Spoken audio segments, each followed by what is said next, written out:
and welcome to episode number 57 of The Pitcher or the Hitter, the podcast by the M-SABR Dynasty League for the M-SABR Dynasty League. I am Cam. I'm Sahil. And eagle-eared listeners among you may have noticed that this is the second time that we have introduced an episode as episode 57. And as a matter of fact, you would be right. This is the second time we've done that. And this one is the real episode 57. So we were off by one for the last few episodes, you may have noticed. But we are now right. This is our 57th episode, and moving forward, I'm going to try to not do that. Yeah, it's all good. I know. I feel like before every episode, we're always like, all right, like, which episode is this? And then we go back and like figure it out. And like, once you're off on one, I feel like it just kind of adds up. Like, it's hard to get out of that routine, but we'll be more conscious this time. I'll start writing down somewhere like what episode we've just done, so I'll update it after each episode. Yeah, so what had happened, I think it was 54, our 54th episode. We did the research, we called it 54 in the thing, which was correct, and then for some reason I typed 55 when I was putting the episode on YouTube, and then so for the following episode, we were like, oh, the last episode was 55. This one's 56. So we called it 56. Yep. Nope. There you go. That's what happened. There you go. It's all good. No harm, no foul. We will strive to get our numbers right moving forward. We will. These numbers are right. But yeah, as for the actual stuff we came to talk about, it's been a busy week, would you say? Yeah, it's funny. Last week, when we recorded, there was exactly 0 trades and 0 ad drops to talk about. Now there is 1, 2, 3, 4, 5, 6, 7, 8 trades to talk about. And 7 of them were made by EBO. Yeah, we're bringing Zane on later in the episode to just talk about this, because this was shocking. He went all in very suddenly. There were talks about him rebuilding, or sticking with the strategy, or not sticking with the strategy, or what's he going to do. But Zane decided he's going to build a bullpen from scratch, literally overnight. And I think it's going to be a lot of fun to talk about. I think you mean build a rotation from scratch, but yeah, I mean, did I say bullpen? Yeah, you said bullpen. What's crazy to me is that this started on November 29th, and I guarantee you that on like November 28th, Zane had no idea that he was going to do this. I don't think he knew what the direction he was going to be, like the day before he made that Trevor Story deal. And then all of a sudden it's just bam, like 6 trades, including one at 2:30 in the morning on the December 3rd. So he is just on a roll with these trades. I think I counted it now. He has something like 10 or 11 starting pitchers on his roster. And so like 7 or 8 of them are new. Man, what a period of trades for him. But he'll come on a bit later to kind of explain what those trades are, what his logic was. We'll get into that later. But for now, I made quite a few, not just trades, but I mixed some things up. And we'll talk about that first before Zane comes on. The first thing was, I am no longer the big league Yellow Champs. After 3 seasons, I have retired the name, and I've gone back to Giovanni as a Wonderland. Yeah, so you're the first person to go back to an old name. Is that correct? I believe so. It felt like time. I feel like big league Yellow Champs never exactly 100% made sense as a name. Yeah, what is a Yellow Champ? Exactly. And what is a big league champ?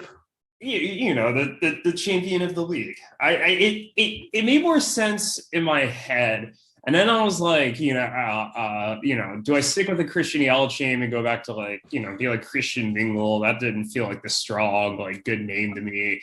And then I was like, we were talking about Giovanni and the Slack, and I was like, you know what, this is probably right. And I feel like my decision was validated because it ended up making it to the Elite 8 of the names bracket. So I'm pretty excited about it. I think it's a better name. It's a timeless name. It's not like Christian Yelich is struggling right now, and kind of having a team name after him is a little awkward. Like Giovanni's always going to be an M-SABR legend. So it was difficult. It's kind of weird having a different name after 3 years, but I think it's for the best.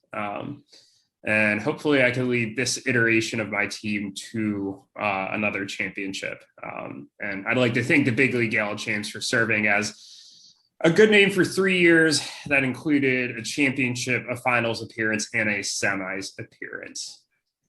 Congrats. And now the top 2 teams in the standings, the 1 and 2 seeds from last year's playoffs have changed their name this offseason, which is kind of surprising.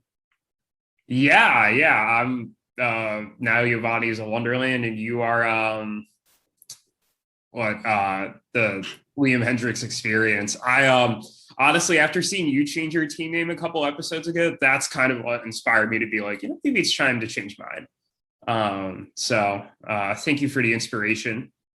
You're welcome. You said you had a game planned for this to mark the occasion? Yes, I thought this was fun. There are 3 trades I'm going to name, and you have to guess which one was not made under the Giovanni is a Wonderland name. Okay, so which one was made under one of your other 2 names? Yes. The first one, I traded Blake Parker to you for Yordan Alvarez. I traded this game. Sixto Sanchez, Dansby Swanson, Shed Long, Ryan Tepera, and Colin Moran to Connor for Gene Segura, Tanner Roark, and Luis Alexander Basavi. And I traded Eddie Rosario, Joaquim Soria, and a player to be named later to Eric for Jack Flaherty, Andrew Miller, and Kelvin Herrera. Huh. That's tough. So these are all old trades. You're all old trades. All I know. The first season of the league.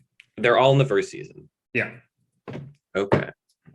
I knew the first 2 were in the first season. Yeah.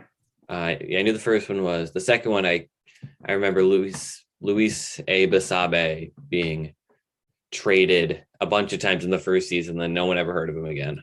He's actually back. He signed with a team recently. Actually, I think he re-signed with the White Sox. Okay. Has he played in the majors yet? Yeah, he got 14 at bats in 2020. Hey, look at you. Oh man. Go the Saudi. And then the third trade, I guess Andrew Miller also probably wasn't on a team after 2018 or so either. Yeah, he was actually, funnily enough, I owned him last year and traded him last year to Yuki to get Trevor Rosenthal and Leody Taveras, and I included William Contreras in that deal. Huh. Yeah. Well, I think I have my answer.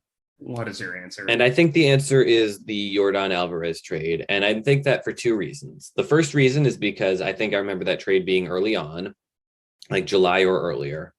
So you're most likely under the Church of Hannah God name. So that's my guess. I'm guessing that it was an early trade, especially because I don't think any big trades were made under your first name. And then also, I'm guessing it because I know you just want an excuse to talk about that trade. And I figured I know you're going to make that trade the answer so that you can talk about the trade some more. So that is my final answer. That is incorrect. Really? Yeah. So that was the third trade I made in this league. That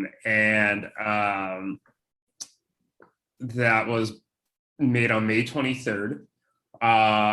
Really? So you were only the Church of Hannah God for less than 2 months? The first trade I made as Church of Hannah God was on June 26th. Oh, so you were Church of Hannah God after Giovanni's Wonderland? Yes. Oh, I had this mixed up in my mind. Here's a bonus question. Do you remember what my team name was the very first 2 or 3 weeks in the league?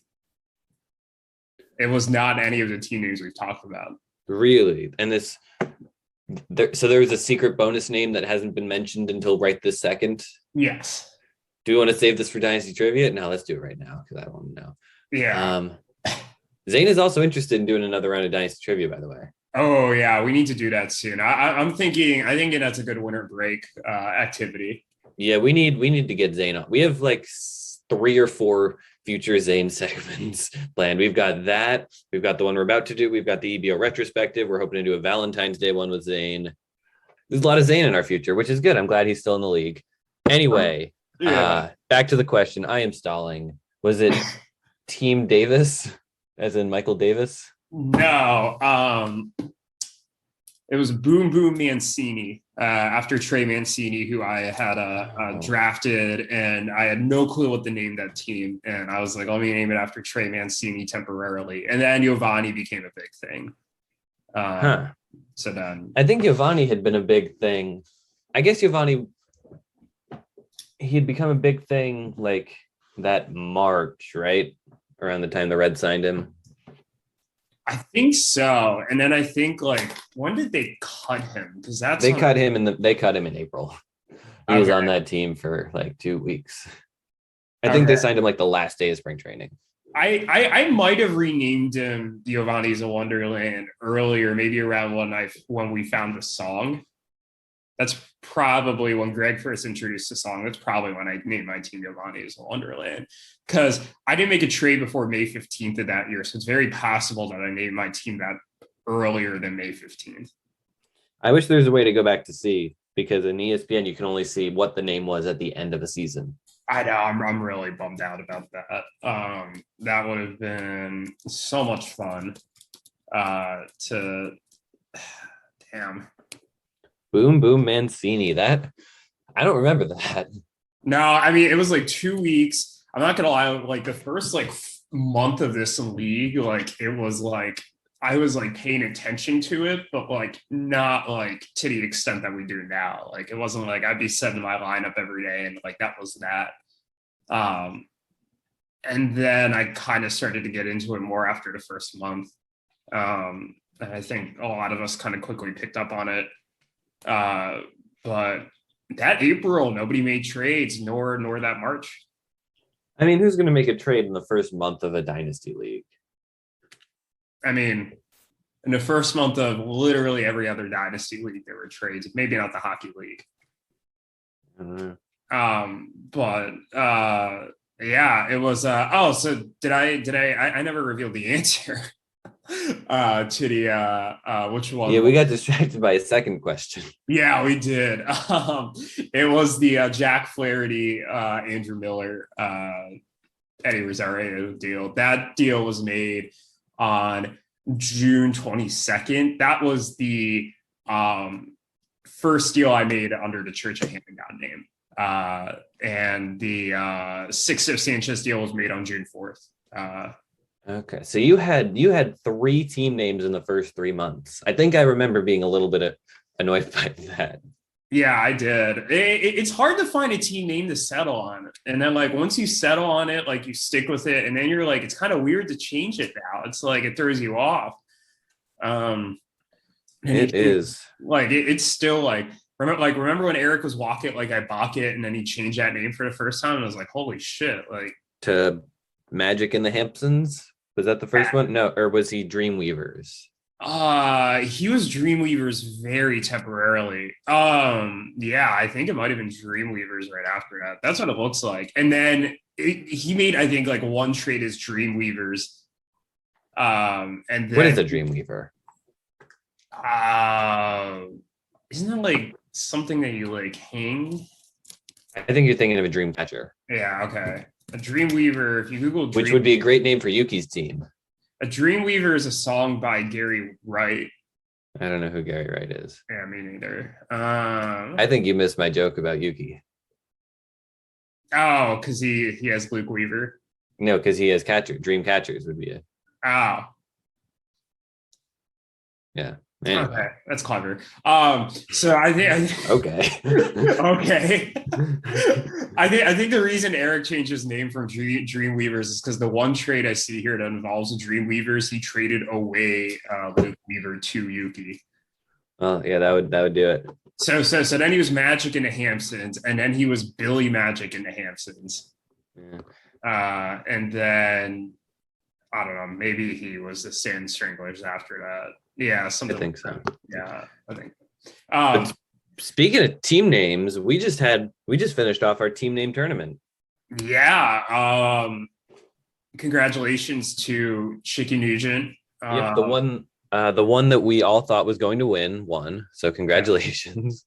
But AJ also had the other finals team. Maybe had North Korea. Yeah, AJ really. I mean, he's not great at drafting, at least in baseball, but he sure knows how to name a team. Yeah. The winner and the runner up of our team name tournament were AJ originals. Yeah, I have to say there's some tough decisions, like North Korea being the executive batting order. I kind of disagree with. I know that there's a couple other great matchups. North Korea and Giovanni is a Wonderland. That one was close. Executive batting order and Team Resnick was close. There were some fun matchups. I'm glad that we did this. Hopefully we have a bunch more like team names like change moving forward so that we could do another one of these tournaments in like a couple years or something. Yeah, no, absolutely. I love the tournaments, and I mean, we've got the divining moments that's normally in March. So we'll have that again. Oh yeah, no, absolutely. I'm sure we'll come up with like other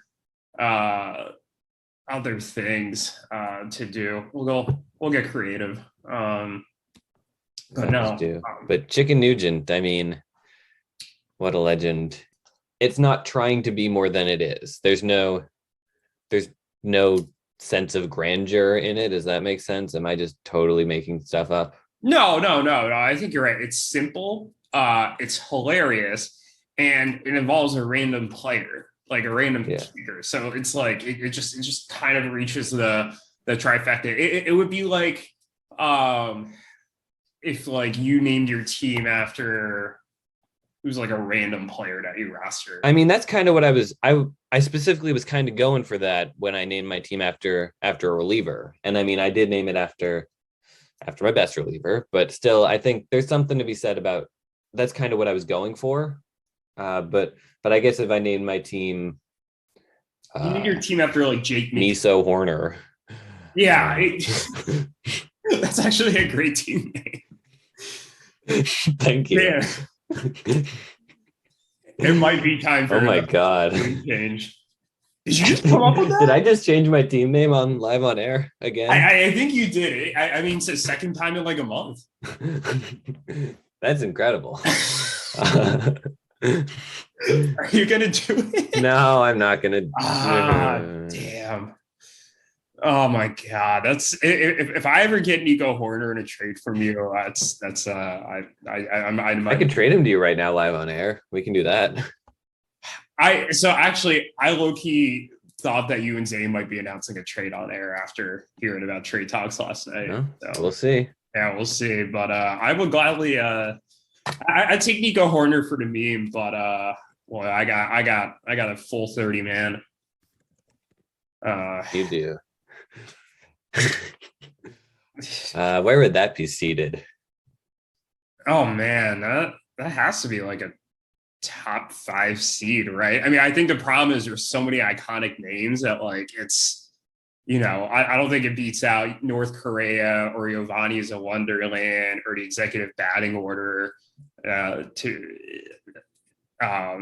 even your current team name was a 15 seed and it made it to the Sweet 16. It was Eric really underseeded that one, huh? I think he kind of seeded it where he did because it was like a brand new name, but like who did it upset? That's what I want to know. So you beat Bell's Kitchen in a round of 32, and it beat. Man, you really got to scroll up here. I don't think it matters that much.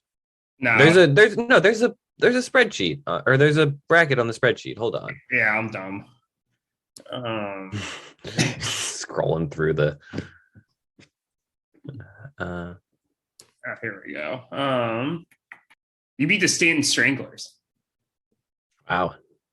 Yeah. Okay. Man, you beat I feel like that was a solid team, man. I voted for the Stanton Stranglers. I don't know if it was number 2 seed solid. I don't know if it should have been seeded ahead of aboard Pujols or I guess aboard Pujols is on the other side of the baseball bracket, but like it shouldn't have been seeded over executive batting order.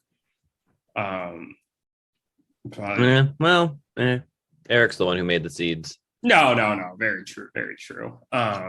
We're splitting hairs here. That's seeding a team 2 versus seeding a team 3. But yeah, we've talked a lot about team names here. Are we ready to? Yeah, let's. Here's there's before we get into Zane, you did make one trade that didn't involve Zane.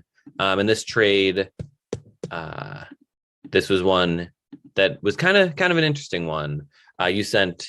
It was your first trade as Giovanni is a Wonderland. Yeah. You sent Jairo Pomares, Andrew's 2023 third, and the next second that you acquire.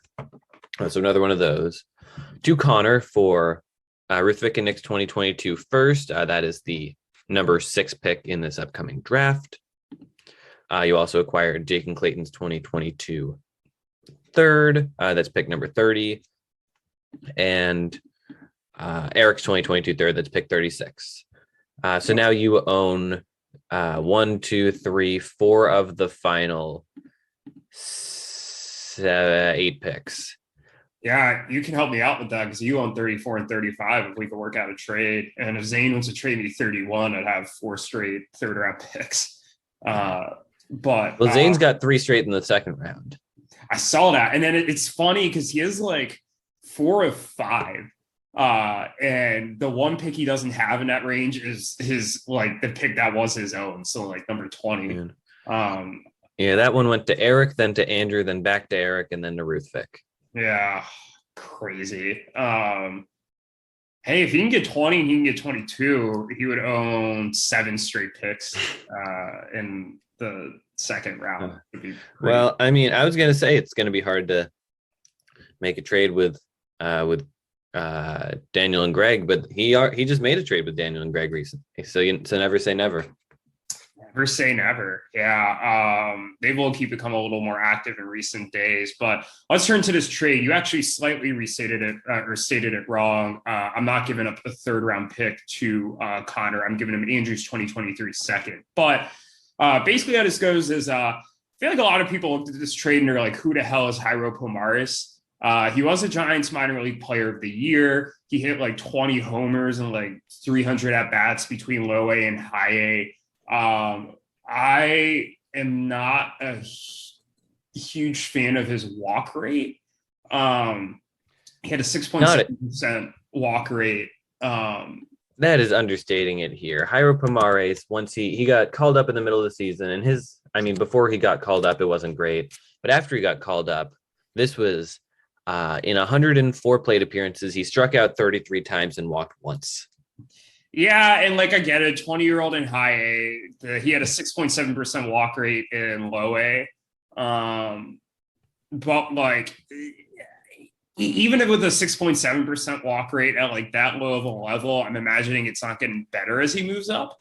So I get that like he's kind of on the rise in a lot of like the dynasty communities, but this felt a little bit like a sell high to me. And like sometimes it works out, right? Like last offseason, I traded Aaron Bracco to Anthony for a 1st round pick. Do you remember Aaron Bracco? No, I do not. Exactly. Or on the flip side, Gabriel Moreno had a hot month and I traded him to Yuki, and we all know how good Gabriel Moreno is now. So like it just, you don't know. But I feel pretty confident about this. I've said all along that I think there's 6 and maybe 7 if you include Seiya, Suzuki, who we're going to talk about more in a second. I think there's 6, maybe 7 picks in this draft that like represent kind of this top tier. So to get the 6th overall pick, 1, a decision is probably going to be made for me which one of those guys I'm going to get. And 2, I think whoever that is going to be a tier above Pomares. Or maybe several tiers above Pomares. Giving up Andrew's 2023 second's a bit of a bummer just because like I think that's going to be somewhere in the 13 to 18 range. And, I'm a little hamstrung again, having to give up the next second that I acquire, combined with me owing EBO, the next top 18 second I acquire. So it's like, I really can't acquire a second round pick right now without it going to somebody else. But I feel pretty good about this overall. I never really wanted to give 6 up in the first place. I did to get Luis Patino. And now it's basically as if instead of me trading 6 in that deal to get Patino, I traded Pomares and 2 second-round picks, which I don't know about you, but that's a trade I would make like 10 times out of 10. Yeah, I think you did well here. You've basically said everything I was going to say. Yeah. I'm not really buying in on Pomares. I mean, he had his first half of the season. I guess it was his first 2/3 of the season. He hit the ball a lot better, but he still doesn't walk much. He still strikes out a lot. And that was really buoyed by a 448 BABIP. He is never again in his life going to have a 448 BABIP in any 224 game stretch, or no, 224 plate appearance stretch. So that's, I think, yeah, you sold him while his stock was high. He's not that good. He might be fine, but I don't think he's a top 100 prospect. And you traded up for that number 6 spot. Yeah, actually, Fantrax and their latest prospect list they put out for OBP leagues like 2 days after the trade dropped him out of their top 100. Yeah, well, there you go. Yeah. I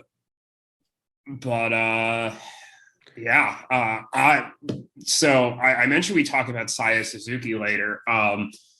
One of the questions I asked Eric was, so if the lockout's still going on through January when we're projected to draft, Seiya Suzuki's still in limbo. So his 30-day period to sign opened up sometime in mid-November. So there's still time after the lockout ends for him to sign. And presumably he has some offers in hand.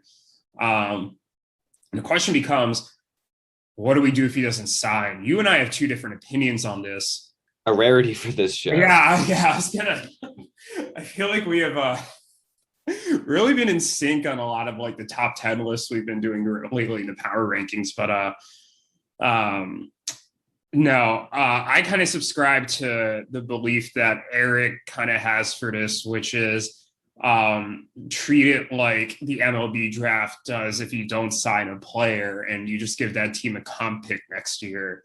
And you kind of subscribe to this notion that if he hasn't signed with the team, he shouldn't be drafted. And I guess my argument for that is I don't think it's worth moving to draft over one player, especially because we don't exactly know when the lockout's going to end. But also, like, if we're going to rule Suzuki ineligible to be drafted or picked up at all this year, and he does end up playing in the majors, like signing like in, say, March, I think it would be really weird to have him playing for the full year in the majors and us not being able to do anything about it. And then if somebody was to draft him next year, he presumably would not be prospect eligible. So that'd be kind of weird to have a non-prospect being drafted in a prospect draft. But you hold the opposite view, and I kind of want to see why you hold that opposite view. Yeah, so I think basically it'd be super weird to draft a player. I mean, you said it'd be super weird to have him be there and ineligible, but I think it'd be super weird to draft a player who's not on a team. For what would we put in the spreadsheet? But to draft a player who's not on a team, who we don't know if he's going to be on a team. He hasn't signed. He's not a prospect. He's not anything. He is a player in the Japanese league who does not have a contract with a major league team. I don't suggest we move the draft. I just think, hey, if he hasn't signed, he's not eligible. There's nothing you can do. I don't think we should make an exception for him. Yeah, I think that's fair. I mean, I think it really, I think it's a tricky situation. I personally think we should put it to a vote to the league and kind of let them decide. Because I think there are arguments on both sides. And then I do think there's the third option, which is postpone the draft until after the lockout ends. But I kind of like that we hold the draft in January. Yeah, it kind of breaks it up. Yeah, it really does, because I don't want to have it too close to the season. It doesn't give us time to really plan things out. Yeah, initially the draft was just in January because that first week of January, because we know no one else has anything going on. Yeah. The first week back, no one's got crazy projects or anything. But yeah, no, I think it's a good tradition anyway. I wouldn't want to move it because it's kind of in that cycle of knowing most people are going to be signed from last year, right around all the international guys are getting signed currently, so you get them right then. And I think it's a good time. I don't want to move it. I don't really think that option is super viable. No, exactly. I think that's like right at the half point of the off season, and I think you're right. It breaks it up nicely. And it's after it gives us in like November we have to cut down our major league rosters to 30, and then by January we have to cut down our minor league rosters in a sufficient way to be able to add the prospects that we draft. I feel like that creates kind of a nice balance. But we'll see. I think we'll put this to a vote. I'm sure this isn't the last time we're going to talk about it on the podcast. And maybe next week we'll be talking about it more, presumably after we put it to a vote this week. Yeah, maybe. Or I don't know if it's going to be an immediate thing that we'll need to vote on or what, but I guess people are going to have to start getting their draft boards ready pretty soon. So maybe we'll get it voted on soon. I mean, I know I will. I listened to a podcast today where they did a 50 pick mock draft for the first year prospects. So I know I'm gearing up to draft. It's weird actually owning like a real pick in the first round and being like, wait, like I have to figure out who these prospects are. Yeah. It's exciting. Like, I don't know how you did it these past 4 years. Like you were actually excited about prospects. I love it. It's the best. I'm kind of excited now. Like I've gone through, I've sorted those prospects. I've sorted my prospects to be like, who do I consider my blue chip guys? Who's expendable? It's weird. It's like kind of done with my major league roster for the most part. So I'm like, might as well have a new project, but all projects. That's what this league's about. Yeah, it's fun. All right, we've been talking long enough here. Let's get Zane on. Yep, no, sounds good. We'll be back in a brief second, and Zane will be on with us. All right.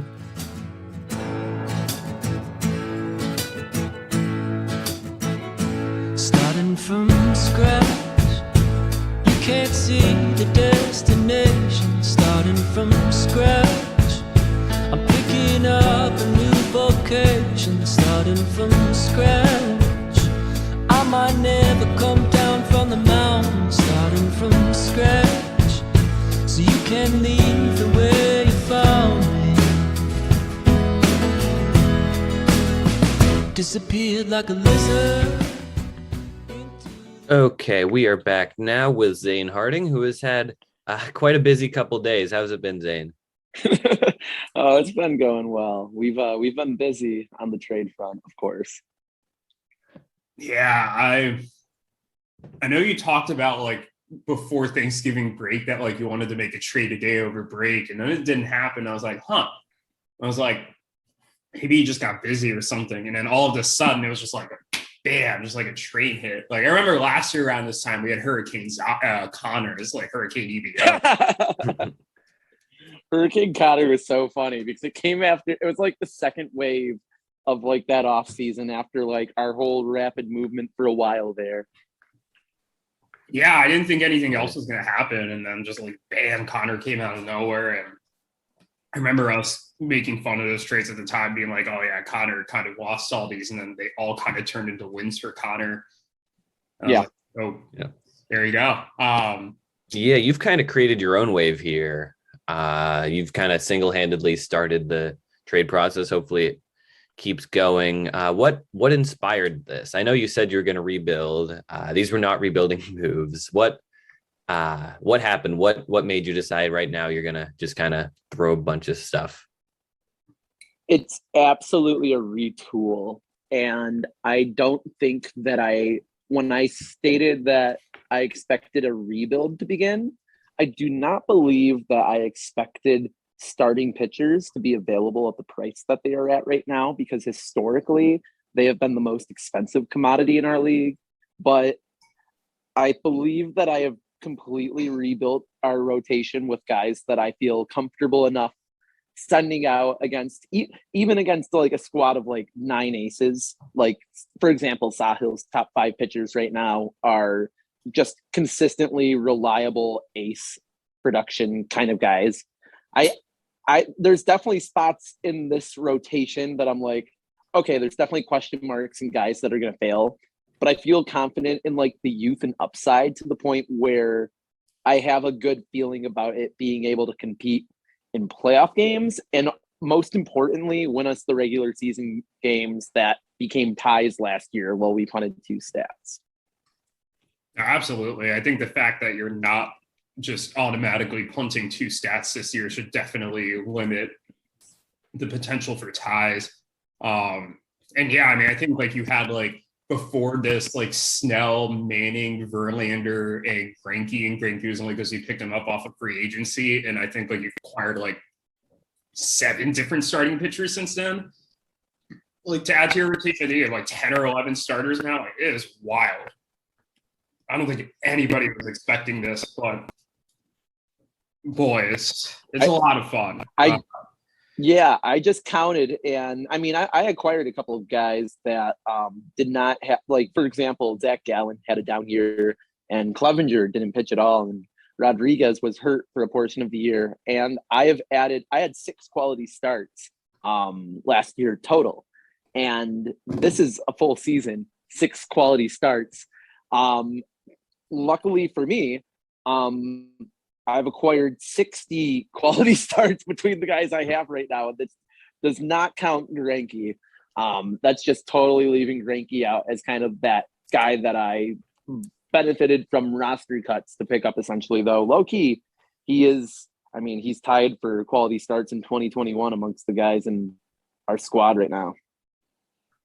Yeah, man. That what a rotation you have now. I mean, it's not like you just acquired a bunch of like quantity. There's like a lot of quality in that quantity too. Like that's what scares me the most. I'm excited to run through the trades because each of the guys that I picked up, for the most part, the one that we'll get into that I was not planning on keeping was how do you pronounce it? Is it Lamet or Lamette? I think it's Lamet. Yeah, okay. I thought it was Lamet too. But when I acquired Lamet, I did not anticipate on keeping him. It was more so the price was so high last offseason, and I'd heard a rumbling or two that it would still bring value this offseason. So I figured, hey, I've done it a couple times before with guys that I didn't plan on keeping long term. Jose Barrios happened that way. And sometimes I just like to have guys temporarily as trade chips. Oh no, that's exactly what I do. I mean, that's like my whole identity as a trader. So I totally get that. Why don't we start running through those trades then? Since we're all so excited to talk about those, we're going to start from the beginning here because I think we want to paint the picture from the beginning. First trade you made, EBO sent Trevor Story and Paul Goldschmidt to Connor for Adalberto Mondesi, Carlos Rodon, Connor's 2023 first, and Connor's 2022 second. Yes. Why don't you start us off with that trade? Your thoughts behind that? I mean, I know you acquired a lot of starting pitchers, but this one involved quite a few bats. I mean, Carlos Rodon as well, but also like a lot of bats. Walk us through that. Yeah, absolutely. Trevor Story, when I acquired him from you last year, I felt like I set a deadline for myself that I was going to move him before he left Colorado. I am concerned about the splits. I mean, some guys overcome it. DJ LeMahieu is a great example of that, but other guys do struggle with it. And the positional flexibility, I imagine, is going to decrease a bit over time because of his decreasing arm velocity. essentially I kind of drew on how I felt as a Tigers fan in some of these moves. As a Tigers fan, I did not want us to sign Trevor Story. And when I felt myself feeling that as a Major League Baseball fan, I started to question whether I want him on the team as a dynasty team owner. And when I made that connection, I decided to hit Connor up because we've had this talk before. I have been eyeing Mondesi for a long time because he has the youth to keep the steals on our team post Story and Marte to a certain extent. And I needed that to pair with Trey Turner to keep the numbers high there. So bringing Mondesi in, I was kind of thinking of him as a guy that I want as shortstop 2A, 2B, depending on how he's doing, because he can be a streaky hitter for sure. We'll get more into it later, but that move actually made me feel confident in acquiring Javi Baez, because those two players both play in the AL Central. So I'm better equipped to manage their hot streaks, how they're playing. And that's something that has led Eric to 3 of 4 titles in this league. So I know that that's my biggest spot where I need to grow as a dynasty owner. So having those two guys in the fold was really exciting to me. Carlos Rodon, meanwhile, was just an appealing guy to pick up because right now everybody's thinking about him with this, the free agency market going on right now.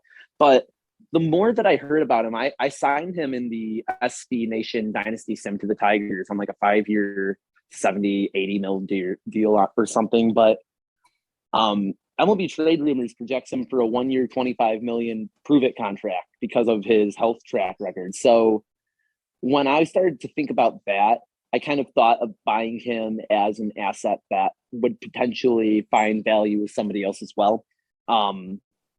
And thankfully I was able to do that as well. But I was excited about the swap of him and Goldschmidt just because Rodon is younger and Goldschmidt, obviously an EVO staple. He was our first round pick in the inaugural draft, but he's getting up there in age and they were about even in rankings, which for essentially, I feel like it's the best way to play stock market with our league and assign these guys kind of a rough price. And then we work on the barter system. So when I was able to push that through and bring back 2 noteworthy picks, I really had to go for it. Yeah, so the picks are big. You mentioned Rodon's health, but you haven't mentioned Mondesi's health. He's played 1 full season in his career, and that full season was a shortened season. Are you worried about him staying on the field and being able to contribute, particularly in stolen bases? He's not really going to give you a whole lot else. Yes, I will say that the appeal to him with me is 1, the upside in steals over the next 5 years, 2, the age relative to a lot of his peers, and 3, the fact that I can track him as a division rival of the Tigers, a team that I cover. So the fact that I'm so familiar with him makes it more palatable to have a guy like that as essentially my either fill in, like if let's say Semien or Turner or Baez is off on a given day, boom, I have him for the middle infield. Or soon it's going to be corner infield, but that's okay because we also moved Goldschmidt. When it comes to having 2 utility spots, I think that's where his value is going to shine. And it is a bit of a luxury to be able to trade Trevor Story right now for a guy that I'm kind of thinking of as like a super utility player for the CBO squad.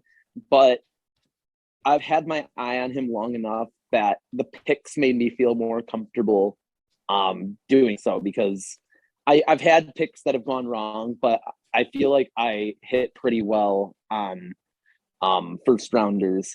And honestly, second rounders are, I have to start trading them more because I picked better in the 3rd round than the 2nd round. Yeah, I think we were looking at this earlier. I think most people pick better in the 3rd round than the 2nd round. There are some good 3rd round picks and some really bad 2nd round ones. Yeah, it's strange, but I mean, I think This is basically for me a trade of like kind of a little bit of the safety of kind of knowing what Story and Goldschmidt would do versus like kind of the upside of Mondesi and Rodon. I mean, I think we know like Story, even if he leaves Colorado, I mean, I think that, he basically will. I think there's a lot that's been said about like having to constantly switch between playing in Colorado and then going on the road and kind of continuously doing that kind of affects a player's swing. And I also think he had some injuries last year that kind of brought his numbers down. But I think regardless, I still think he's like a 340, 350 OBP guy with like, 2020 potential, maybe even like 30-20. So like, I still like him for the next couple of years. I think Goldschmidt, you're right, a little older, but I mean, he hasn't really shown too many signs of slowing down to me. So I thought they were kind of safer assets. Mondesi, I mean, I know Cam spoke about the injuries, but even if he only plays 100 games, he might steal like 60, 70 bases, like something crazy. God, yeah. I'm not And gonna. I mean, like the Royals. I'm not going to go out that far, but yeah. The Royals have already talked about limiting his playing time like very explicitly because they know that he's a little fragile, but like he can win you a league in that one category alone. And like that combined with Trey Turner, like forget it. Like you're gonna have the 1-2 stolen base guys and you're gonna win. I mean, Rodon's not on your roster anymore, but like Rodon, I mean, I personally don't love him just because I think there's a lot of injury risk in what it took him until this year to really kind of put it all together his H28 season. But I mean, the numbers were so damn good that like he's definitely the type of guy that, I'd love to, kind of gamble on at that point. And I think it makes it easier too when you're getting the picks back to kind of mitigate some of the risks. So I get why both you and Connor wanted to do this deal. And I mean, I think it's kind of a win-win for both sides for what both of you wanted. I think that Connor, now that he's, kind of more of a winner, kind of maybe wants a little more of those safer assets, especially because he still has like Luis Robert and Eloy Jimenez and a couple other guys that he's still gambling on a little bit on that offense to see if they're really going to produce. So I feel like this worked out for both sides, but I mean, yeah, it really kicked off your trading here. And anything else on this trade, or do we want to move to the next trade? Let's keep it moving. We got 6 more to go. Yeah. So this next one involved both you and Cam, which is fun. So I'll let you two talk about it and then I'll give you all my perspective afterwards. But EVO traded Harrison Bader to Cam for Hinja Ryu and Cam's 2023 third round pick. About 2 weeks ago or so, I don't know how long, I figured when Zane said he was looking for starters, I figured he could be a good fit for some of the guys that I'm looking to move off of, i.e. Darvish, Ryu, maybe Paddock, maybe not Paddock, but particularly Ryu. I was kind of over him, if we're being honest. He really struggled down the stretch and hurt my team. And he's old, but he's still got a lot of upside, and he still pitched on the whole, had a good season. But either way, I thought this could be a good match. I reached out to Zane. He gave me a list of players. I singled out Bader and Yastrzemski. I reached for Yastrzemski, but I kind of ended up getting Bader pushed on me, which is fine. And this ended up being the deal. It was Bader for Ryu and a 2023 third. And yeah, I think I'm pretty happy with it. This is kind of with the intention of adding a younger and better starting pitcher within the next few weeks, and maybe moving off of an outfielder.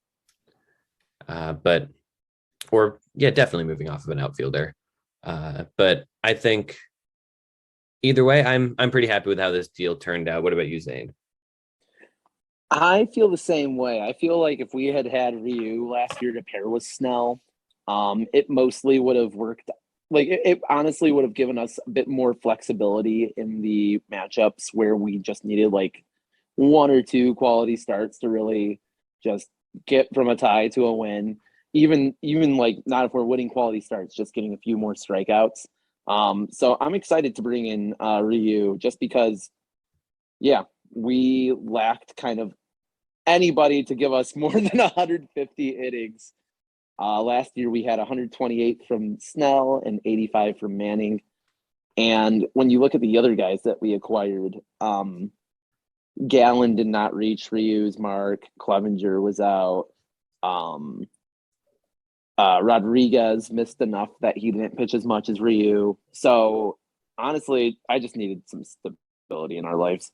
Another thing I'd say too is Zach Greinke, his stats not ignoring the underlying metrics were similar last year. And I was like, if I could have had Zach Greinke's performance last year, would I want that on my team? Yes. I just feel like Ryu is more likely to have that performance again one more time or two more times. And Greinke, I think one more time, two more times at the most, and no chance for three. Two's even pushing it at this point, honestly. But he keeps putting up a ton of innings. That's beside the point. But yeah, I felt win-win on this one. Mm-hmm. Yeah, I'll offer my opinion. I've kind of changed my mind about this trade a couple times, but I think it accomplishes what you both wanted. I'll talk about Ryu first. Ryu's ERAs the 3 years before this past one were 197, 232, and 269, with FIPS that were like 310, and 301. So he did take a little bit of a step back this year at the 437 ERA, 402 FIP, but he was able to stay healthy, which is huge because I know he's had health concerns in the past, although he hasn't really missed significant time since 2018. And I just think like if he could return to those 2018 to 2020 numbers, I think Zane got a really solid kind of like back of the rotation starter. Now the upside's a little limited because he's never he doesn't strike out a ton of batters. Notably, the strikeout rate dropped by 2 points between 2020 and 2021, and he is 35. But I think Zane kind of hit the nail on the head when he's just kind of this consistent, boring starter who has the ability to rack up quality starts. And I think that's kind of what that your rotation needed. I think at the time when I asked you, Zane, you were kind of like, yeah, I'm going to build up a smaller rotation that's going to be able to compete against some of these some of these rotations most weeks, not expecting in my mind that you were going to build a rotation 2 days later that was larger than mine in quantity. So regardless, I really like this fit as a back end starter for you. As for Cam, I mean, you had 11 starters, so I knew you were going to move off of one, and I knew you were kind of ready to move off Ryu. And ultimately, this might be the right time because his value could easily tank by the middle of next season if he comes out struggling again, and then all of a sudden you're kind of standing there. It kind of reminds me of when I traded Greinke last off season when I was he was still pitching well enough in 2020, and I was like, if I push it one more year, I think his value is going to tank. And that kind of was confirmed to me by the fact that Eric cut him. He went to waivers, I picked him up after nobody claimed him and tried to trade him and just didn't work out being able to trade him, and now Zane has him. So, that's the risk there. I do think Bader, I talked about him a couple of weeks ago as a guy who had a really good second half. And I think, if he's able to keep up that momentum, he's only 27. I don't know if I'd rather rely on him, over maybe some of your other outfielders, but I do think he's an interesting piece, and I don't think it, costs a lot for you to get him. Although it is kind of satisfying to me that a guy I picked up off of free agency a month ago is a guy that you gave up a legitimate asset for. So I like that. Yeah, that's a little frustrating to find out that he was a free agent a month and a half ago. But I don't know. I still like the trade. I think he can get me some stolen bases without hurting me too much in other places, and he destroys the Reds. So, there's that. Honestly, again, kind of goes back to getting players from your favorite team's division makes it a little easier to utilize them. Not everyone can be Eric and have a supersonic sonar sense of who's got a hot streak going and who's cold and needs to kind of just be filtered in and out. And I had mixed feelings about moving off Bader because he has that youth and that strong second half. But yeah, we'll see. I guess honestly, I would say the upside's stronger on your end. Yeah, but we'll see. The next trade, we've basically talked about all of these parts already. I'm not sure what else there is to add. You sent Mike Yastrzemski to Ruthvik and Nick Ford to Nelson Lamet. And you've already talked about how you moved on from Lamet. We can talk about that when we talk about that trade where you moved on from Lamet. But is there anything you want to say about Mike Yastrzemski and your reason behind getting rid of him? Another thing that we need to do in our team is we had too many bats, and I need to have more pitchers. So Yastrzemski ending the season in a bit more of a platoon. We're gonna have to retool our offense a little bit because he had 25 home runs despite being kind of inconsistent. So he was one of the big power sources in our outfield. In fact, our highest home run hitting outfielder now is Avisail Garcia. So we might have to pivot more towards doubles or something. But with that being said, we do have Baez and Semyon who had great home run seasons. So it's kind of just a matter of feeling like it was time to move off of him. There wasn't anything super specific with his stats that felt concerning with me. He really served us well for the year and a half he was with us. Way higher performance than I ever expected. Well, he was like the throw-in on the Mookie Betts deal or something. Alex, if I'm remembering it right, Alex asked me if I would add on Nico Goodrum and he would add on Yastrzemski. Oh no. So, I mean, that's an infamous deal, but yeah, honestly, I wish him well next season. Max actually had a big hand in this one just because he said that in his first season as a adopted Giants fan living in the Bay Area, Yastrzemski really let him down. So he was like, I'm ready to move off of him. And sometimes I'll make moves just based on Max's vibe with everything. Hey, if it works, it works. Yeah, I will say it's funny to me because like Ruthvik like mentioned this trade to me like a couple days before you all actually made it, and I was a little surprised because like he had mentioned to me like, oh, I'm not really going to make too many more trades this offseason. I was like, hop on this. This is such a good trade for you. Like Lamet just like cannot stay healthy. We'll talk more about Lamet later. And I was like, I don't think there's even room for Lamet in the Padres rotation. So when I first saw this, was like, why did Zane do this? I was like, maybe he's trying to just build a rotation at all costs. But the move we'll talk about later, I think, made this make a lot more sense for you. But I think we should move on to the next trade unless you all have anything else to say about Mike Yastrzemski or Dinelson Lamet. I'm good to go. All right. Now let's move on. What's next? The next trade was a big one. And this one, I woke up after a long night of studying to this and I was like, wait, did this actually happen? And I went back to bed for a couple hours after that and then woke up and like thought I had dreamed that you had made this trade, but you had actually made it. So it was interesting, an interesting out-of-body experience. But EBO sent Starling Marte to the Stanton Stranglers for Joe Musgrove and Clayton and Jake's 2022 second. Zane, why don't you start off with your analysis here? The first thing that I will say is Starling Marte has a higher ranking across the board in Dynasty list and whatnot. And I think he's at his all-time high value. And last off season, my worst trade was acquiring Marcelo Zuna at his all-time high value, coming off of his absurd performance in the 2020 abbreviated campaign. So when that happened, I kind of saw this coming, and I think Marte's profile ages better than Osuna. I don't there's no way the steal is as bad as that one was for me. Don't get me wrong.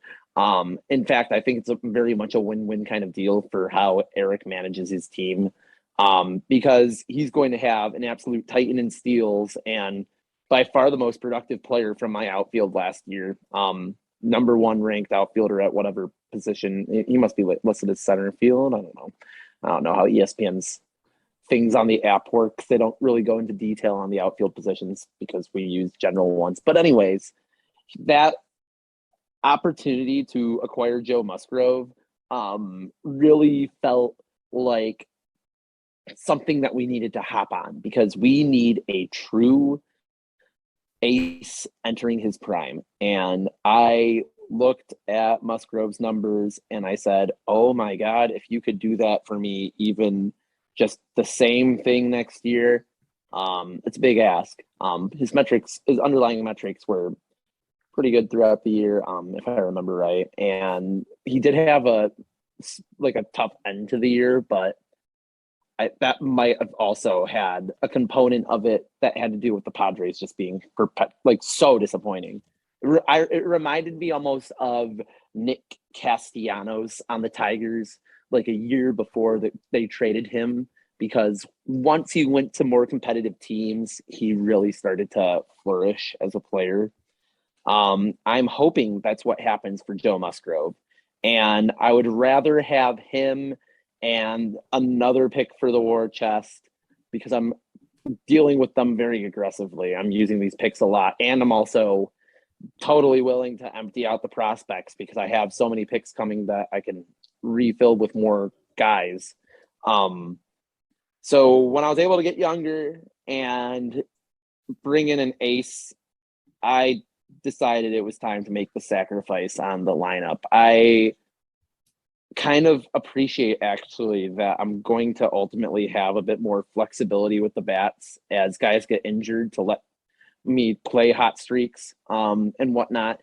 That's probably sounding like a buzzword at this point, but the way that Eric plays the waiver wire, we haven't had room on the roster to make that happen. So I'm hoping to settle there when all is said and done with that flexibility. Injuries will make it happen, but right now, honestly, I think our pitching might be a bit tight. So there's one or two more pieces that might be around on the move. I don't know.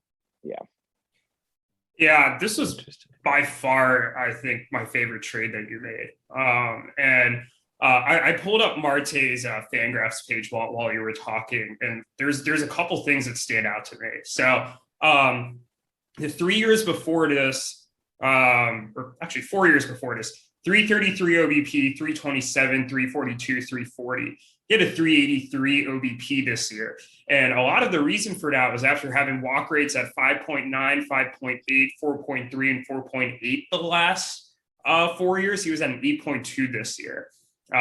He had 47 stolen bases this year. After the last time he had 47 was back in 2016 when he was 27 years old. And his power numbers went down. He only had 12 homers this year. All that to say is that his BABIP was 372 after 324, 312, 319, 319 the last 4 years. So all of this to say is that this age 32 season for him was very different than his prior seasons. He was on two teams, the Marlins and the A's, that like to run a lot. And I think that definitely kind of contributed to the high stolen base number. But he's going to be 33. I don't think it's reasonable to think that he's going to keep those stolen bases up. I do expect some regression to that walk rate. I mean, maybe as he's getting kind of older now, maybe he just found something this year that worked for him to keep it up a bit. But I don't buy him suddenly doubling his walk rate after having, such low walk rates throughout his career. And I think that that'll negatively affect the OBP. And his K rate actually was its highest since 2016 as well. So all of this to say, I think you're right. I think he had a career high move. One of the things you need to do in a dynasty league that is so tricky is figuring out when to move off players and when to keep them. I think Marte was an obvious guy for you to move off of. I think in Joe Musgrove, who's 4 years younger, who's an established kind of top end starting pitcher. I don't know if I call him an SP1 in the league, but I think he's a more of an SP2, but still your best starting pitcher, and definitely the type of guy I feel like you needed if you were going to reestablish a rotation and give it some legitimacy. So I love this deal for you, and I was pretty impressed you were even able to get a pick off of it. Why these dynasty ranks have Marte higher than Musgrove, I don't really get, just given the age of Marte. Although I know they've been high on Marte because of the stolen bases before. And I will say too that I think a good chunk of where Marte is going to get his value moving forward, assuming the OBP kind of drops back into that 340-ish range, where it's been the past couple seasons, is from his stolen bases. But the fact that you got Mondesi and that you still have Trey Turner, who I think will be 1-2 in stolen bases next year, means that like the one category where Marte is really a plus, you're already going to win regardless. So I think from the perspective of how can I manage the 12 categories and maximize kind of the ability to finish as high as possible in them, I think that this really worked out there. So I love this move for you. I have no comments. This is like maybe the best trade you made all off season. I think it's just perfect. I find it funny that you talked for 5 minutes straight and then closed it up by saying, I have no comments. Hey, at least I didn't talk for 20 minutes like the Vigio trade. Yeah. Well, I truly have no comments other than what you said. It's a good trade for you. I like Musgrove a lot, as you know. And yeah, I think you sold Marte at the right time. And you got a pick back with that. That's even more surprising. We haven't. I've been getting so many picks, and that's it's always a focus for us. It wasn't even a throw-in pick too. It was like the 18th overall pick. That's like a real pick. You now have 5 second-round picks this year and 5 second-round picks next year. You have 10 of the next 24 second-round picks. Yeah. The Marte market was hot. I don't know what the market was like on Musgrove before the Marte deal, but I do know that at least a third of the teams, at least four teams in the league have had inquired and maybe even offered on Marte. Really? Yeah, we had a lot of offers on him. That when I kept seeing people bring up Marte, I thought maybe I should start moving on deals some. Yeah, I'm kind of surprised the number of teams that he felt like an Eric player all along. And I guess some of these win now teams would definitely want him, but like he was not a guy I was looking to trade for this offseason because I thought his value would be way higher than what I thought he'd actually deliver in 2022. Yeah. So I think what trade are we on now? We have 3 more. Oh my gosh. Yeah, you sent Alex Kirilloff and Matt Barnes to Clayton and Jake for Zach Gallen and Anthony DeSclafani. And if we had any doubts of whether you were going to build a big rotation before that trade, which I kind of did, I thought Musgrove would be your last big starting pitcher addition. We were wrong because you acquired 2 starting pitchers without giving up one. Give us your thoughts on that trade. Yeah. Kirilloff is in the division with us. I have had concerns on his profile since acquiring him. I kind of understood that his value right now, given his overall potential, is going to be high for our league. And that was part of the appeal of acquiring him in the first place, was the very high value he had on prospect list when he first came to EBO.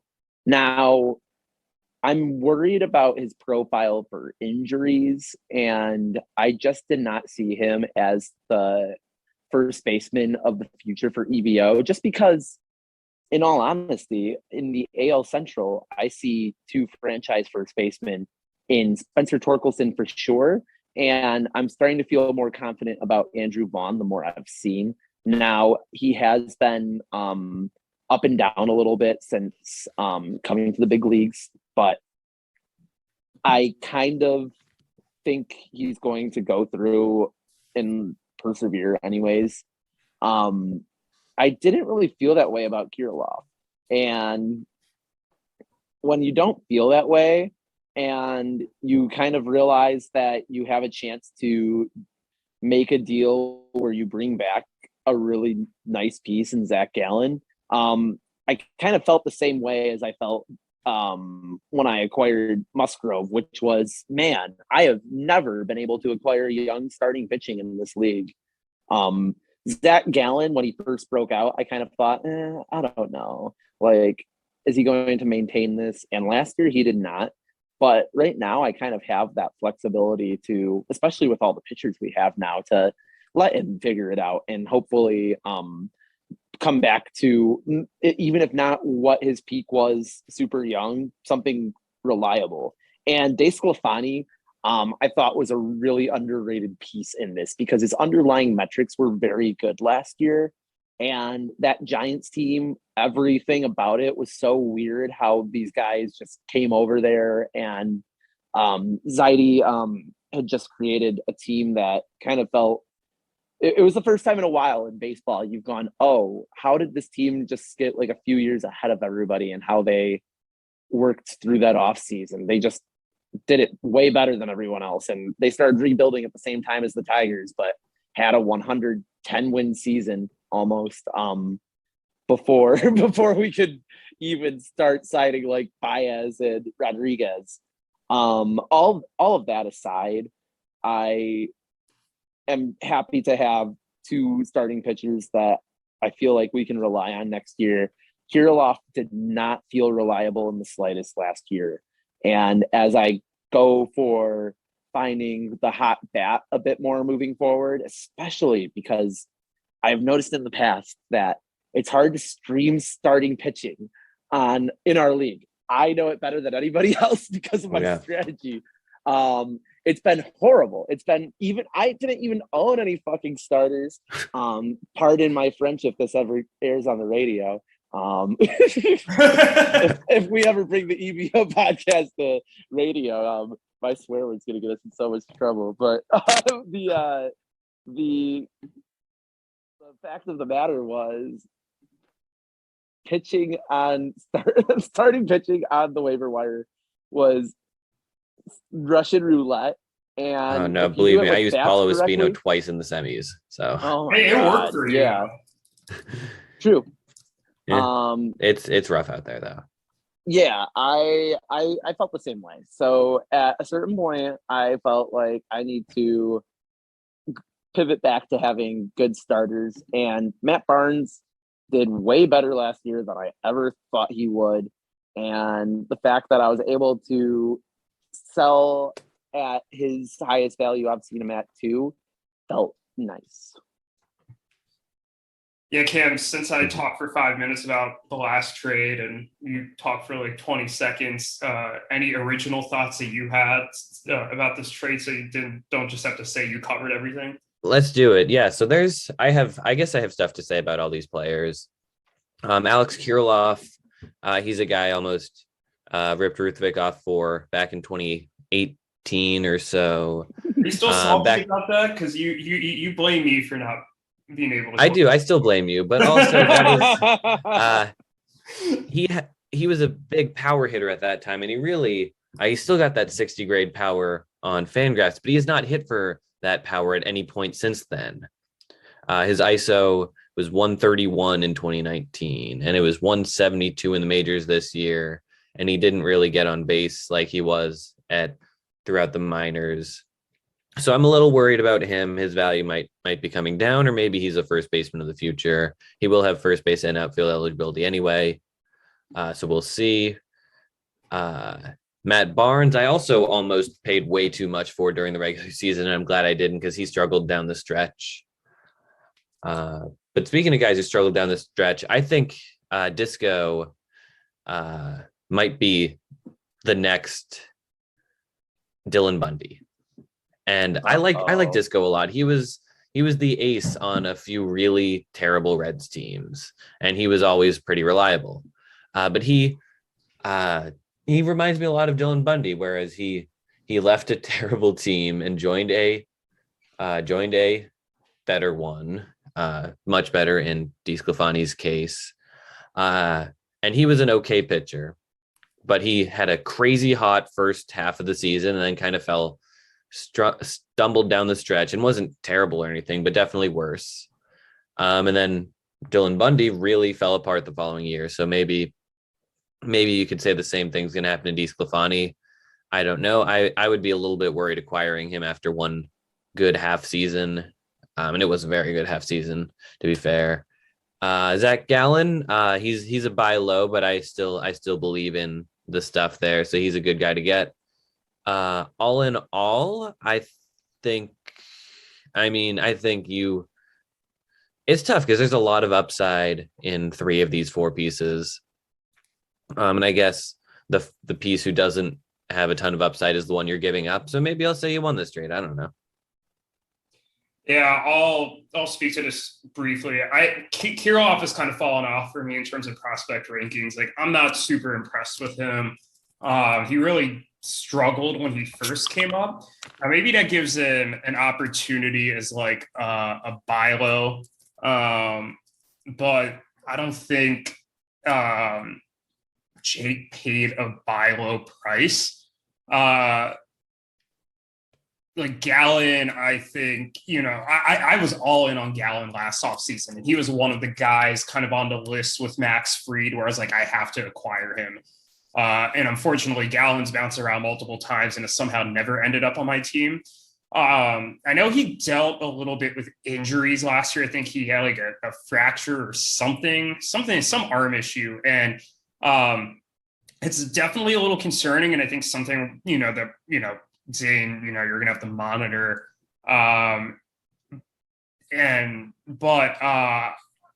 He's only going to be 26. I mean, I think this could just be a good opportunity for you to have bought low on him. And DeSclafani, it's interesting. I've been listening to a lot of fantasy podcasts recently. I swear DeSclafani is a guy that gets talked about the most for some reason. If you take out DeSclafani's starts against the Dodgers last year, his ERA is in the low 2s. I think if you pretty much start him against everybody but the Dodgers next year, you're not going to get the low 2s ERA out of him from the games you start, but I think he's still going to be pretty solid. Had he left San Francisco, I would have been a bit worried, just because I feel like they unlocked something there and they feel confident about the fact that he unlocked something, which is why they re-signed him to the 3-year deal. And honestly, he was pretty solid still in 2016, 2018, 2019, to the point where even if he kind of regresses a little bit, I still think he's going to have utility. So yeah, I like him. I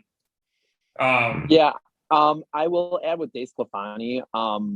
I was compelled by that whole extension that the extension he signed, the stat you brought up, Sahil, and then he did struggle a bit more second half, but he had a 2.25 ERA in his final 6 starts of the season, and his WHIP was just over 1, I think. So those were encouraging numbers to me.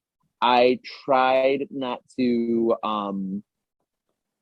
think too hard about it because he was the second piece, and I felt good about the combination of Gallen's upside with his age and Barnes not feeling like a long-term asset for me as I was moving off of Kirilloff. And Kirilloff had few offers, I think, himself, but this was the one that felt like the biggest opportunity for us. Definitely. As an aside, since we're talking about streaming starters, this made me think of that. I streamed DeSclafani once last year and caught him right after the start. It was a good start, I believe. And then Jake picked him up and kept him all year. So maybe there are good streamers. It's just hard to identify. I true. did the same with Wade Miley. So they're more common early in the season. Yeah, I think you're right. Yeah. You all ready to move to this next deal? Yes. Yeah. One thing I'll add real quick is I think that you're totally right about the streamers are easier early in the season. And that's so compelling because that is an argument strongly against bullpenning, because when the playoffs come, if you need to get those kind of innings in like a matchup where you're not matched up well against the team, then you are totally screwed. The on the other side, if you have the brilliant bullpen performance, then it doesn't matter because you win 4 out of 6 categories in pitching. But yeah, there's no way to go for the straight 6 sweep of pitching, and that gap is really hard to overcome. You're asking a lot of your offense. I found with our offense, honestly, it might have worked better if our offense had been as good on paper as they had been in 2020. But with the regression we dealt with, it just was overwhelming over time. So it definitely feels good to have a guy like Baez Trade in the fold, especially. But this next deal we'll talk about is kind of in a totally different. It almost feels like a deal from last offseason to me. I don't know, just the structure of it. Mm-hmm. Yeah, the more I think about it, the more I think bullpenning is a better strategy in a redraft league than in a dynasty league, just because you can draft Josh Hader and you can draft Liam Hendricks and you can draft all those guys who were going to be off limits in this league basically no matter what. So I think that's something that kind of didn't cross my mind until kind of recently. But yeah, this trade kind of feels like one you would have made last offseason, acquiring Baez. Who wants to say the trade? I'll do it since I'm currently talking. Go for it. Yeah. You sent Carlos Rodon, Jordan Walker, and Kirby Yates. Maybe you wouldn't have traded away Yates last offseason. To Jake's team for Javi Baez, Mike Clevenger, Joshua Mears, and their 2023 second. So what went into this one? This was kind of the one that me and Sahil were the most iffy on. Yes. This one was the total homer move. I did not want to keep Rodon. And the reason I did not want to keep Rodon was when I saw that 125 thing, I went, oh no, he is an example of me buying high on somebody. Rodon's coming off his career best year. And if he returns to where he was at the beginning of last season, he is a free agent. He is a waiver wire guy. And I was willing to trade the risk of him for the risk of Mike Clevenger. Now, I felt comfortable trading Jordan Walker for Javi Baez was the whole part. That was the part where I felt like I might be paying more than I ought to. But I knew that an Eduardo Rodriguez deal was in the cards. And if I could acquire the 2 big Tigers acquisitions this offseason, it would make me feel less for nets about trading away Mize and Scooble. So I hope you enjoyed me using Burnett's as like an adjective of how I feel. But yeah, in true M-SABR fashion. Yeah, Yates was the guy I was dropping to make roster room. Shocking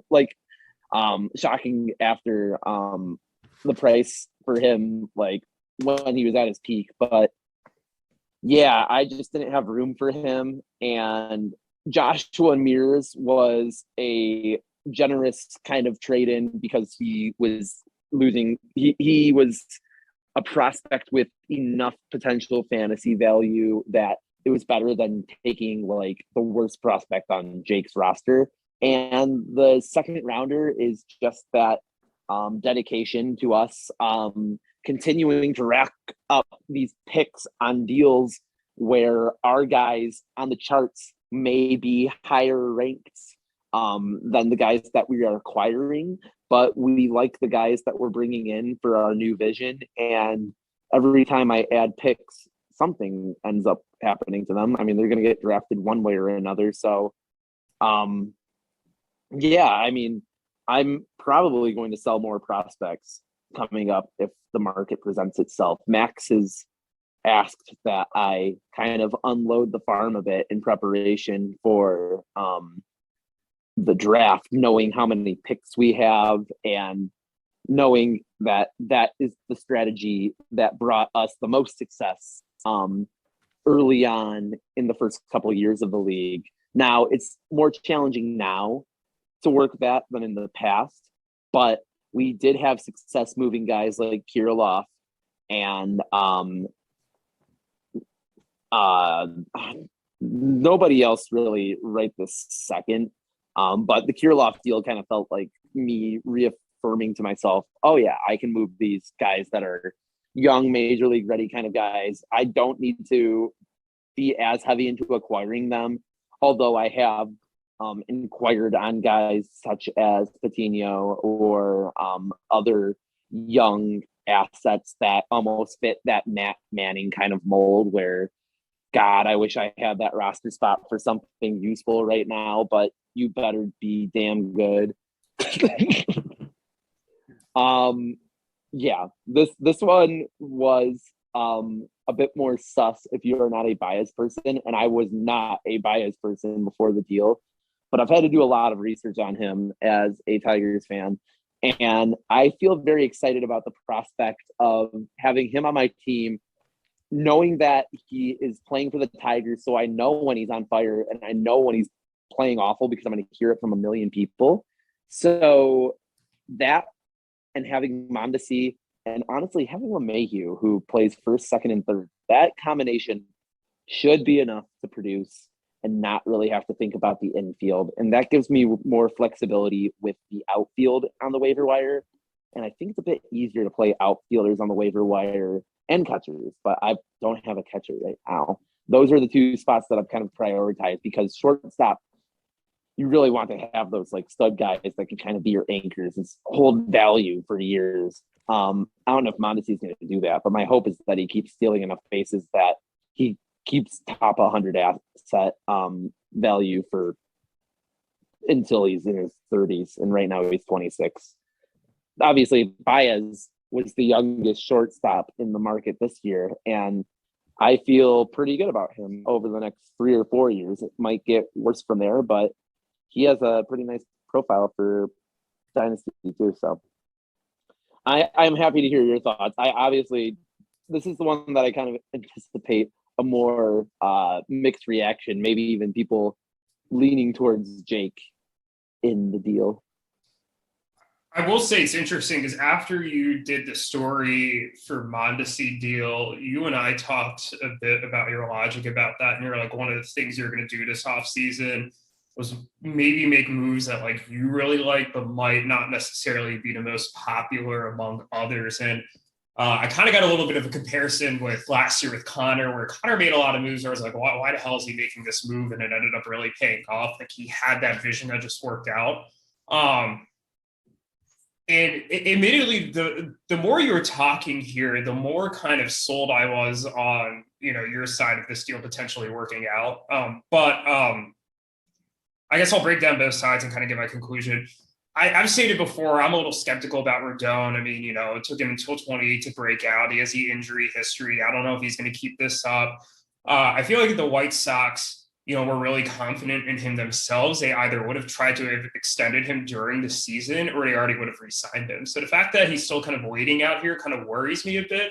And the way that, the Giants rush in to re-sign DeSclafani, means that I'm less worried about him. I hate that you gave up Jordan Walker. I think Jordan Walker is legit. Cam and I actually both cut him at points last year. So I feel like we're both kind of, sad about that. I know I've inquired on him in trade talks with you a couple times, but I think he's legit, and Cam might disagree with this, but I low-key think that I might rather have him than Nolan Gorman. Okay, that's insane. Cardinals infielders. Maybe. It might be insane, but I think there's an argument. Kirby Yates isn't really relevant to this for me. I mean, he's still going to miss the first half of next season. I think he might be better off just sitting on the waiver wire until then, because you don't want to burn a roster spot on an injured player that I don't think is going to jump straight to the closer's role when he comes back. Javi's a polarizing player for me. And I have been on team Javi is awful for forever. I think the second his bat speed declines a little bit, he is fucked. Again, I hope this isn't on the radio. But you know, I don't like these low OBP guys. He had a 319 OBP this year. That doesn't excite me. That being said, 31 homers and 18 stolen bases is really good. The 33.6% strikeout rate scares the hell out of me. That's the other thing I hate about players. These players with low walk rates and high strikeout rates. Because I don't think that skill set really ages well. And I think, yeah, like this could work for, you know, a few years for you. But this almost feels like a story in the sense that like you have to acquire him with the idea that like you're going to try and trade him like before that drop off comes. And I get that you try to do that with every player, but like it's something when you traded for Baez, I feel like you had to have been very explicit in your mind that like this is literally someone I might own for like 2 or 3 years and I intend to dump like once the good offer comes around. And I think you saw the downside in 2020 with him where he had a 203 average and a 238 OBP, and you know that's what could happen if you hold on to him for too long. Clevenger is interesting because I think Cam, you might be a little lower in him than I am. I mean, I know he's had 2 Tommy Johns. I mean, he's had a lot of time to rebound from it. I think he could bounce back. This is just a bunch of question marks for me. And I do think that ultimately, I mean, I don't know. Because like if Rodon had like another season where he was like healthy and performed well, even if he had like a 3.5 ERA, I'd be like, yeah, I think, you know, the Rodon side wins, but like, honestly, I could see all 6 or 7 of the pieces in this trade just kind of crashing and burning next year, and I wouldn't be surprised.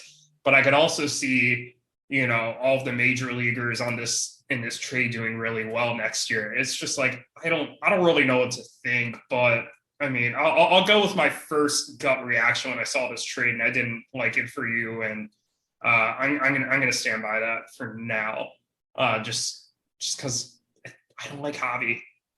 I don't. Here's a potential hot take that second round pick is going to be the best asset in this deal 10 years from now. I add that to the hot take sheet. You might very well be right. Yeah, I will add it to the hot take sheet. Do we still have that hot take sheet? I haven't heard of anyone adding something to that. We do. I made a hot take the other day and I forgot to add it to the sheet. No one's made a hot take, at least a fantasy relevant hot take, that is, since last May. Yeah, it's been a while. But yeah, I can't say that I've ever heard of Joshua Mears. Yeah, me neither. I forgot to mention him because I just never heard of him. Yeah. All right. I will add this to the hot take sheet. But yeah, are we ready to move on to the final trade?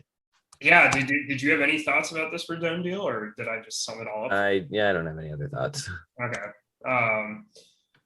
Yeah, let's go to this last trade then. EVO sent Dinelson, Lamet, Seth Beer, and Anthony's 2022 third to the Flex and Bellies for Eduardo Rodriguez. This literally dropped at like 2:30 in the morning. I was taking a study break and I was watching TV and I was like, there's no way anything else is going to drop on Slack. And all of a sudden I heard a little Slack notification. And I'm like, if this is anything, it's like Greg, because Greg is also up late. And sure enough, it was another trade because if the day was not crazy enough of EBO making trades, he had to make one at like 2:30. So, Zane, why don't you talk about this one? Yeah, so Lamet, I felt concerned about holding as well. So Rodon and Lamet were the 2 that I looked at as this, as I had just made all my moves, and I was like, I want to move these 2. So I had been pitching Rodriguez deals to Daniel since we had the day of the first trade. I believe I had been trying to make something happen there. So, or maybe it was the day of that first trade run of like the 3-day flurry. So that Bader and Ryu deal was kind of where those talks started. He brought up Seth Beer as a target of interest, and I felt comfortable moving him as the picks are just going to keep stacking up. So I need to fill them into the roster or else I'm just being redundant. And I was also able to add a third here to push it through because he was really super hesitant on moving from Rodriguez. He cited the fact that he feels that Rodriguez is a 370 ERA guy easily with Fetter. And I felt the same way. So moving Lamet was a top priority because, as Sahil and I discussed, there was a moment where I had Lamet, Musgrove, Snell, and am I missing someone? Clevenger. And Clevenger, 4 Padres starting pitchers. And Lamet felt like the bottom of the 4 to me. Yeah, I really felt like the moment that Lamet got into this deal, I really wanted to make it happen. I do remember during our trade talks, other guys came up. So I'm trying to scroll through because these negotiations, we reached a point where where I thought we had like agreed, and then things slowed back down. So let's see where that happened. Daniel at one point said that he would love to acquire Seth Beer. And I said I would be willing to move him. And he said Erod for Beer and a pick or a lesser arm. And I was like, okay, what lesser arm would work? And he brought up Kimbrel and Mark Melanson. So I brought up Erod for Beer and Melanson. He said, yeah, how do you feel? And I said, I'm willing to do it if you want to announce. And he said, I want to make sure I like Melanson enough. And then he brought up the 370 ERA guy with better type thinking. And he said, I don't know if it's enough value. And I agreed because I was willing to do the last one. And I thought he might take Kimbrel at that point, but he doesn't like Kimbrel as much until he's on a new team. So he asked if he would do it for Rodon and Beer. He said he's a bit of a wild card, Rodon, and this is coming from a White Sox fan, so I felt better about that. To which I responded that we had already traded Rodon. And Greg sent the Gallardo emoji, and Daniel said shit. So then Daniel kind of stopped responding for a while. I had to kick the tires a few times. I offered Beer, Kimbrel in the second, and then I offered Beer, Kimbrel, and Melanson. But I wanted to get the ball rolling because I thought that I was going to create a roster space and be able to make more trades based on that from there, or pick up a guy off free agency that feels compelling to me. I know there's a few out there still, honestly. I'm surprised at how many good players are out there right now. Reminds me of the fact that Brian Reynolds was just like a waiver wire guy for so long. But Daniel finally came back hours later and said, would you switch one for a starter? And it's fine, done. And I messaged at first 2:20 a.m. I'd just woken up and was checking the time. I said, no, I think we may have found my limit. And he said, I'm just feeling worry about selling too low on Erod. And at first I honestly think I kind of lowballed it a bit because I was like, well, we have Spencer Strider in the farm, who is like our one starting pitching prospect besides Shane Baez. And I was like, Pomeranz might make it more palatable than Melanson. And then he brought up Beer and Clevenger. And I said, I think Clevenger I might prefer him to Rodriguez in terms of being an asset that I might be able to sell. They're both coming off injury, but Clevenger has a bit higher of a fantasy performance track record. Maybe that's AL Central bias, actually. I don't know. I haven't looked close enough comparing the two. But Daniel said I would add a third. I agree the ceiling's better. And I felt too far apart with Cleb. So I said Beer and Lamet. He said add a third, I'm in. I said take 31. Yep. And we announced at 2:30 in the morning. Love it. No, that was always love hearing how negotiations go for teams. I think it's so interesting seeing that back and forth. Very briefly, I don't know if Lamet will even have a rotation spot next year. I mean, they pitched him kind of in short spurts last year because of the injuries. I think he might just be better out of the bullpen. I think 2020 was kind of like the best case scenario for him. I don't see him replicating that. I think Beer could be interesting for the Diamondbacks, but like, he feels expendable. Like, I don't know if he has like the upside of like Pete Alonso or Matt Olson sitting up there, right? So I don't think he's a huge loss for you. To third is whatever. Erod is somebody like I actually owned him a couple times last off season, and he's tricky because like I feel like the peripherals are always better than the actual ERA, and like at some point, like when that happens over and over and over again, like the reverse happens for Kyle Hendricks. You just kind of assume it's going to keep happening. And he is sounds like Chris Archer. Yeah, I like Chris Archer too, and he is a bit streaky. But he had a high BABIP last year. I think he's going to have a better infield defense. I'm assuming with Javi at short over Bogarts and Devers at third. Different ballpark. Kind of getting out there in Detroit. Where I think this is a pretty clear win for you. He can be a workhorse too. I mean, he averaged 6 innings a start and threw over 200 innings in 2019. So. I like this for you. I think he really rounds out your rotation nicely. Anything you want to add to that, Cam? I guess let's just kind of, when you mentioned that it rounds out the rotation, let's look at the big picture here. Yeah. Right now you have 1, 2, 3, 4, 5, 6, 7, 8, 9, 10 starting pitchers on your roster, plus a bunch of relievers. And only one bench bat now. You're kind of down there. Well, not even one bench bat because he doesn't have a catcher. So technically he has the same number of batters he could start, but just with no catcher. Yeah. And one of them's Marcell Ozuna. Well, there may need to be a correction in the other direction. What's kind of the big picture? How do you think your team is, and what other moves do you think you have to make here?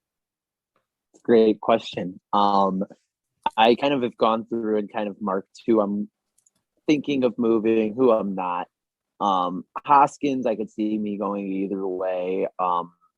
He is really good for homers, but if I'm expecting a bit more of a direction, I could probably find somebody that's more doubles oriented.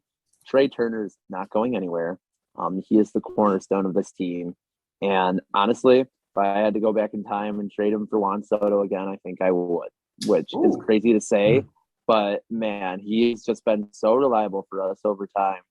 I mean, nothing like owning the hero of your team when you win a world title, and Max got to enjoy that.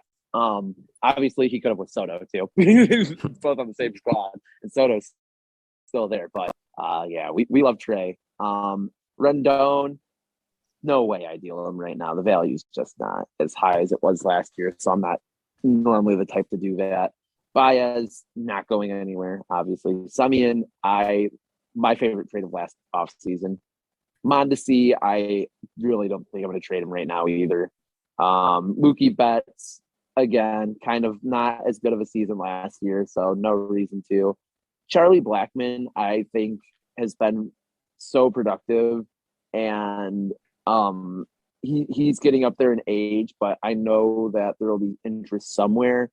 But honestly, if he's not getting the right offer, it doesn't matter, because I don't even know if there's a right offer for him right now, because I think he just is what he is, and he's going to be that for a few more years, and that's awesome. But I think we might need that production in the outfield just as like a steady, calm presence. Osuna, since his suspension was retroactive, we'll see if the team lets him play. So, I mean, the role that he has in Atlanta right now is so unclear. If they do just play him right away, then he would play right away. In the past, we've been like iffy on having character issue guys in Dynasty. But in the case of this, we're in a tough spot because we really need production from him. Akil Badu is going to be interesting because we'll see how he does in his sophomore season with the Tigers. Unbelievable what he did as a guy who had never played above high A ball. 20 doubles, 13 home runs. 18 stolen bases, 330 on base percentage, and 60 runs, 107 hits in 413 at bats. I think there's a lot of upside there. He is productive while being young. He's the kind of player you just want to keep on a dynasty squad. Garcia was so good last year too. We picked him up when in mid-June, and we never dropped him again because he was great. 29 home runs and 86 RBIs. That it's gonna be hard to move him too. Honestly, the outfield, it could be better, but I don't see a lot of clear pathways to improving that. I feel like moving Cruz or Votto is likely one of them. So if anyone wants to hit us up on one of our end of career utility type bats, it's obviously not going to be an expensive purchase, but each guy posted over 30 home runs last year, so it's hard to get that production in a lot of places. Votto was absolutely incredible, and I know most people didn't even want to offer on him last offseason. So the kind of guy that's just like, well, that to be fair, that one was shocking. Miggy and Pujols have been so awful, and Votto was so spectacular. LeMahieu, kind of the same boat, where it's just like maybe, but I fielded a couple of offers. I know he wasn't as good last year as his incredible 2020 stretch, but I'm not moving off of the multi-position eligibility that easily if it's going to be cheaper. So what it's going to come down to really is figuring out which one or two bullpen arms move away. We're in a position to keep prioritizing saves with the closers that we have. So that might be something on the table, just going into a punt holds kind of situation. We might deal a starter or two, but yeah, honestly, we're just going to have to kind of ride this offense the way that it is right now, unless we see like some side grade type deals, player swaps kind of happening. Yeah, I think that's kind of, I think you summed it up really nicely there. I mean, I think when I look at your team, I think the outfield is definitely a spot where maybe you want to get one or two more solid guys, but I really like the infield overall. I mean, I do, have some question marks about Javi, and, Rendon needs to bounce back, but I think it's a solid group of guys overall. And I think your pitching staff is probably in the top half of the league, or your rotation more specifically at this point, and you still have a few very good bullpen arms, Chapman, Presley, Melanson's going to close, and Kimbrel, assuming he gets traded to a team where he's going to close, he's going to be good. So I ranked you at like 9, I think, or 8 in the power rankings, with the assumption that you were going to rebuild. I should have known that you were just going to retool, in which case I would have ranked you kind of where Cam did at number 5, and he and I would have had the exact same power rankings, because that's just how Cam and I think nowadays. No, we're glad you're back trading. I feel like the league is better off when you're making all these blockbusters, and we're like sitting here like, what the fuck just happened? And all I could say is I hope that there's a blockbuster that you and I are going to make soon. I know we did the Contreras deal. I know we did the Bader for a second deal, but I mean, I feel like we're such a good fit trade wise, and something needs to happen, and it will if we put our minds to it. After all, we negotiated the Tatis deal in less than 24 hours. So, this was a lot of fun breaking down these trades. Any more? Yeah, let me say, I also hope that a blockbuster happens between us today, or in the next couple of days, because I think we could also be a match. Yes, I'm active on the market. Don't worry. I hope to make deals as well. And maybe one will be made by the time this comes out. Who knows? Probably will. Perhaps. Yeah, there are gonna be 8 different trades, and we're gonna have to make an emergency podcast or something. Hey, remember when we did the 20 trades episode last off season? Yeah, if we did it this off season, it would be 3 hours for 20 trades. Yeah, that's true. Yeah, it's going to be 2 hours and 50 minutes of me talking. I cover everything, and you're like, yeah. Yeah, no, this one's going to be over 2 hours, I think. Well, I This feel might like be our every first time we time. say they're going to be short, they end up being like 2 hours. Remember when you're like, yeah, if we talk for more than 40 minutes, we're going to exclude the one segment we were talking about doing, and we went 3 times as long as that. I mean, we make good content though, when the 3 of us are on. That's part of the problem. We do. We've got our content is too good. What can we say? no, Yeah, we can go on. Yeah, that's what's scary. I feel like Zane and I alone could have probably talked about these trades for like twice as long as we did and really broken down these players and like not even like broken a sweat here. I mean, just look at the and- lengths of Eric's episodes. With you two, they're like 45 minutes, and with everyone else, they're like 25. Yeah. I was about to say, Jenna thanks you, Cam, for bringing a presence that will keep me and Sahil from going 4 hours. Yeah. No, that's She literally went to bed. Oh man, Oh, my speaking of Jenna, I've told Sahil this, but we want to get her on the podcast next Valentine's Day. Get you and Jenna, me and my girlfriend Lexi, and then Sahil will interview them about how much we annoy them about the league. Unbelievable. Yes, that is a great idea. That is the best idea I've heard. Perfect. Oh, that would be great. It would be a short interview, and then Zane and I would start riffing, and then like next thing you know, it's been like 4 hours. But Oh yeah. oh man. All right. Is there anything else we need to wrap up with before we sign off here? I don't think so. So we've gone through all the trades. I guess Zane, is there any bold statements you want to make about your team, or any propaganda you want to spew while you're here? The executive batting orders playoff streak will not end next year. I am more confident in this coming squad than I am in the experimental bullpenning squad, just because honestly, I thought it was a miracle that we made the playoffs. And I think it's almost funny that we came so close against Connor in hindsight, because I tell you what, that team pissed me off to no end all year. 8-6-7 is the most hilarious record. And the fact that we made the postseason with 8 wins cracks me up. We didn't win a game until like June. I'm still disappointed he didn't go 7-7-7 exactly. That would have been the funniest thing ever. It really felt like it might happen. Oh, it looked like it. Well, thank God he got the 8 wins because he made the playoffs. I think you and I are the only 2 teams that make the playoffs every single year. Hopefully we both keep that streak alive next year. And I have to say, for the sake of Cam, Cam always jokes that I talk about your team more than any other team on the podcast besides my own. And he's never going to have to hear me debating about the merits of your bullpen strategy ever again. So you're welcome, Cam. Man, It's there was like a 5-month span where we could get a solid 15 minutes debating your bullpen strategy every single week.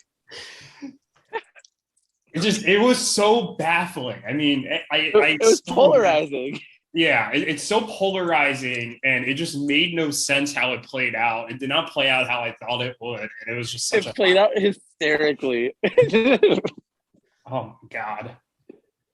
No, like 20 years from now, we'll be talking about like the early years of the league. And we're going to be like, remember that one year where Zane tied 7 times and he was just like, fuck all the starting pitchers and just go all in on the bullpen.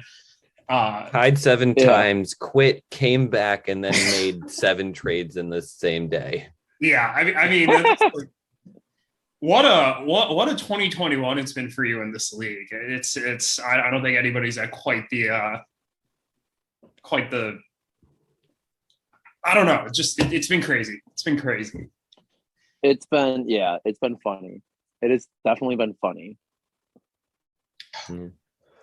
All right. It was a pleasure. Well, speaking of things that have been on. funny, it's been funny, guys. It's been great. And looking forward to getting you back on soon.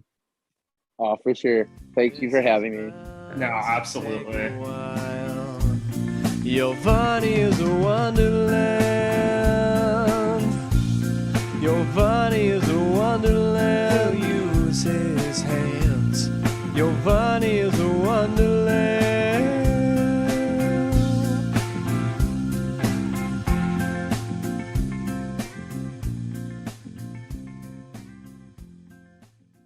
This podcast is good.